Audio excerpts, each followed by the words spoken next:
संदीप ने अपनी माँ के कहने पर गांव में शादी कर ली थी। लड़की का नाम था सुनीता। माँ का कहना था एकदम मॉडर्न बहू नहीं होनी चाहिए, लेकिन उन्हें नहीं पता था कि गांव से आने वाली बहू सुंदर सुशील तो होगी और उसको गांव से बाहर भी निकाल लाएंगे, लेकिन उसके अंदर का गांव कैसे बाहर निकलेगा। शादी के कुछ दिन बाद, माँ टिफिन तो देना जरा। बेटा अब तो स्कूल नहीं ऑफिस जाता है, माँ से नहीं अपनी बीवी से टिफिन मांगा कर। ओके माँ। सुनीता टिफिन ले आओ। एक किलो टिफिन, इसके अंदर पिस्ता डाल दिया है। पिस्ता? पिस्ता क्यों? सास जी ने बोला था ना कि आपको पिस्ता बहुत पसंद है। ओहो, मैंने पिस्ता नहीं पास्ता बोला था, पास्ता। पास्ता? कहीं होता है पास्ता? अरे बेटी तू रहने दे, मैं बना दूंगी। अच्छा किया कि पाव भाजी बनाने का नहीं बोला, वरना किसी के पाव बना देती है। सुनीता को बुरा लगता है, लेकिन उसकी नादान हरकतें कम नहीं होती। ऐसे ही एक दिन, अरे तुमने ये क्या लगाया है? अरे आप वो फूस फूस करके लगाते हैं ना, वही। डियो? का दियो? किसको दियो? अरे वही ना जिससे खुशबू आती है। हाँ हाँ सही पकड़े हैं। अच्छा लेकर तो आना। कौन सा डियो लगाया तुमने? अभी लेकर आते हैं जी। संदीप की बात मानकर सुनीता अंदर से खुशबू वाला फुसफुस लेकर आती है। ओएमजी! ओएमजी मतलब ओ माय गणेश ना। अरे ओएमजी छोड़ो, ये खुशबू वाला फुसफुस की बात कर रही थी तुम? हाँ इसी की, फिर से सही पकड़े हैं। अरे देवी, लेकिन आप सही नहीं पकड़े हैं, ये डियो नहीं है। डियो नहीं है तो क्या लियो है? अरे ये रूम फ्रेशनर है, जिसको कमरे में छिड़कते हैं, खुद पर नहीं।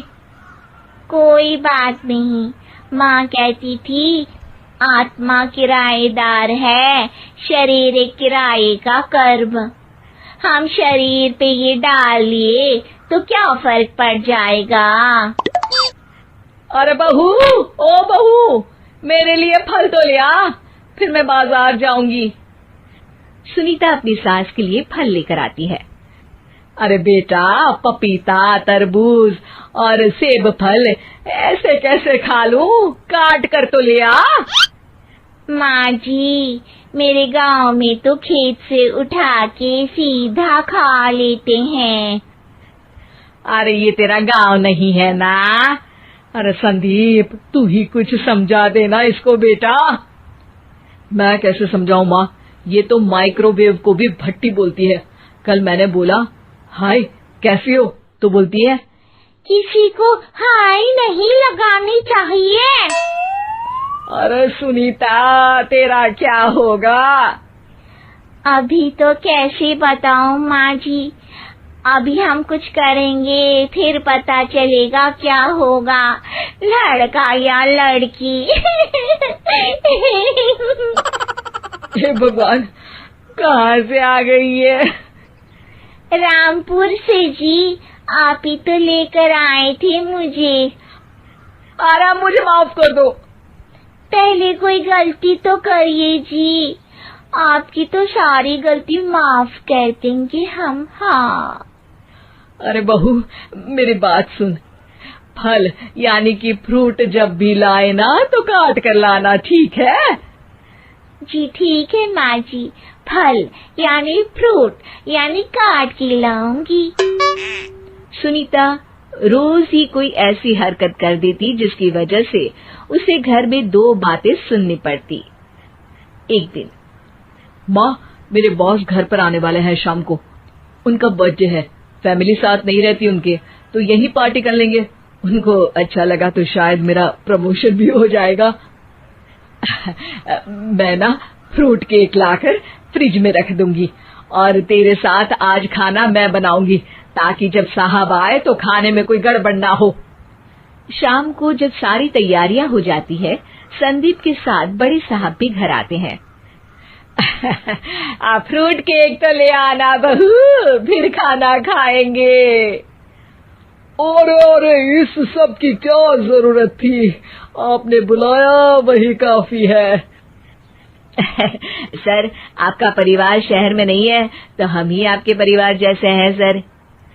इतने में ही सुनीता फ्रूट केक लेकर आती है और बड़े साहब की टेबल पर रख देती है, और जैसे ही केक के ऊपर का बॉक्स हटाती है, ओह, ये क्या है?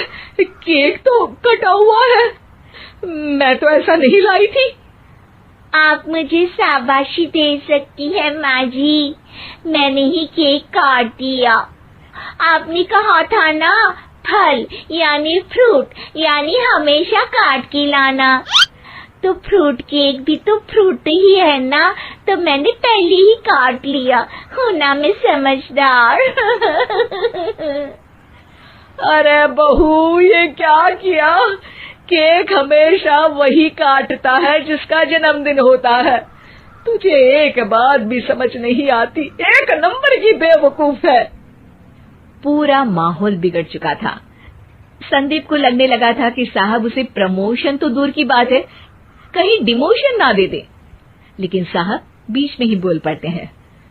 अरे कोई बात नहीं, ये इनकी बेवकूफी नहीं है, इनका भोलापन है। बेटा आप कहाँ से हो? रामपुर गांव से। अरे वाह, गांव से? फिर तो आपके गांव में ताजे फल और सब्जियां मिलते होंगे।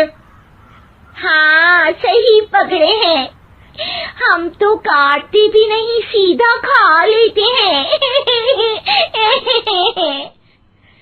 मैं ना एक बार तुम्हारे गांव घूमने जरूर चलूंगा। क्यों संदीप, ले चलोगे ना? मुझे गांव घूमना बहुत पसंद है। बस फिर क्या था, संदीप और सास दोनों खुश हो गए, क्योंकि साहब को सुनीता ने गांव की बात करके खुश कर दिया था। अब संदीप का प्रमोशन पक्का था। शिक्षा, कभी भी किसी भी गलती पर घबराना नहीं चाहिए। हो सकता है कि उस गलती की वजह से आगे बड़ा फायदा